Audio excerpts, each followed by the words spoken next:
Tila hindi nagustuhan ng ilang netizens ang pag-feature ng kapamilya actress content creator na si Ivana Alawi sa mga anak ng kapwa celebrities na mga kids with autism.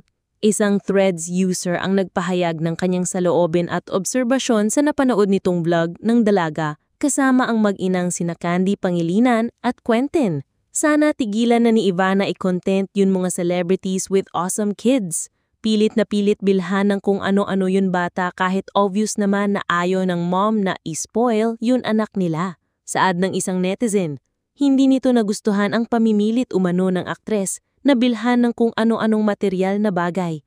Like pinipilit bilhan ng iPhone kahit sinabi ng mom na wag kasi pag nagtantrums baka ihagis. Sayang lang, pagpapatuloy ng netizen sa kanyang mensahe kay Ivana. Ibinahagi pa nito ang pangungumbinsi ng kapamilya actress kay Quentin na bumili ng mamahaling cellphone at ibinagsakta ito sa floor para mapatunayang matibay ito. Sobrang awkward ng vlog niya, puna pa ng netizen kay Ivana.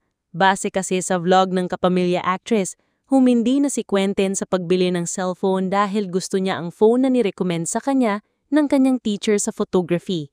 Ayon rin kay Candy, hindi mo naiintindihan ang pagbagsak nito kapag nagtantrums. Sa huli ay ibinili pa rin ni Ivana ng latest model ng iPhone si Quentin na ipinagpasalamat naman ni Candy. Marami rin sa mga netizens ang sang-ayon sa netizen, lalo na't iba ang parenting style ng mga magulang na may awesome kids.